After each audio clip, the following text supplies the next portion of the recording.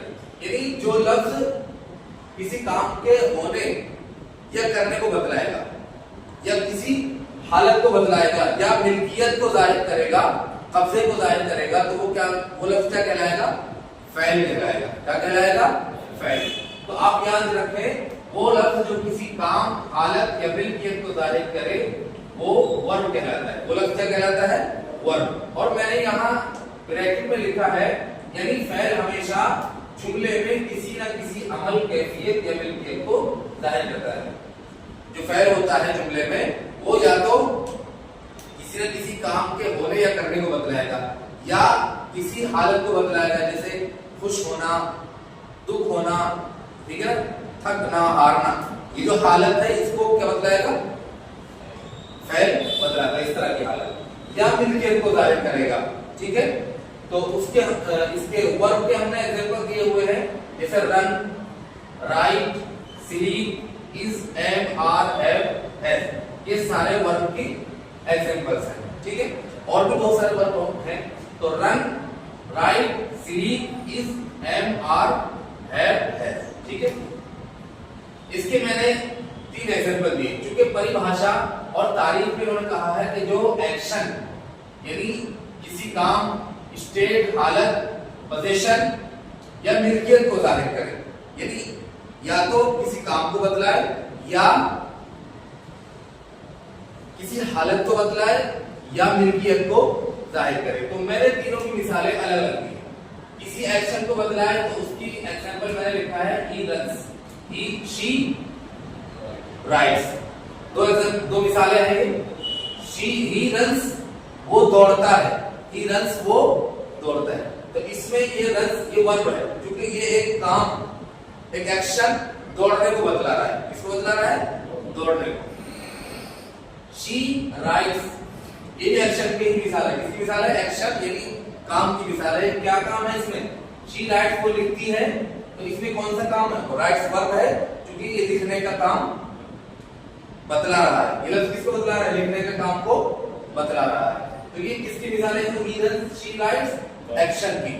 फिर इन्होंने कहा कि स्टेट या स्टेट यानी हालत को बतलाए। तो हालत के मिसाल स्टेट की he is happy, he is happy। तो इसमें is जो है ये वर्ब है। क्या है ये? is क्या है? वर्ब। ये वर्ब है और ये वर्ब है, ठीक है। तो he is happy वो खुश है। तो is क्या है? ये वर्ब है। चूंकि is ने आकर के सब्जेक्ट ही की, जो सब्जेक्ट है ही, इस सब्जेक्ट कह लीजिए या फाइल कह लीजिए आप लोग, चूंकि खुश कौन है? ये ही है, तो ये इसको सब्जेक्ट कह लीजिए या फाइल कह लीजिए थोड़ी देर के लिए। तो इस वर्ब ने सब्जेक्ट ही की हालत को बतलाया, सब्जेक्ट ही की हालत को बतलाया कि वो खुश है। वो क्या है? खुश है। तो ये इसकी मिसाल होगी हालत यानी स्टेट की। फिर इन्होंने कहा पोजीशन या पोजीशन यानी मिल्कियत को जाहिर करें। तो पोजीशन की मिसाल है जैसे I have a book, I have a book. इसमें है क्या है? वर्ब है। क्या है? वर्ब। क्योंकि ये है जो है मिल्कियत को जाहिर कर रहा है। मिल्कियत क्या है, यानी है ये बतला रहा है कि सब्जेक्ट आई के पास एक बुक है, यानी उसके पास क्या है, उसके कब्जे में एक किताब है, वो एक किताब का मालिक है, उसकी मिल्कियत में क्या है, एक किताब है। तो ये कौन बतला रहा है, तो ये क्या हुआ, वर्ब। ऐसे ही दूसरी मिसाल है, she has a car, she has a car। तो she has a car, उसके पास एक कार है, ये भी मिल्कियत को बतला रहा है कि उसके पास उसकी मिल्कियत में क्या है, एक कार है। तो ये has क्या होगा, वर्ब होगा, यानी has वर्ब ये इस बात को बतला रहा है कि she जो सब्जेक्ट है उसके पास एक कार है, उसकी मिल्कियत में, उसके कब्जे में एक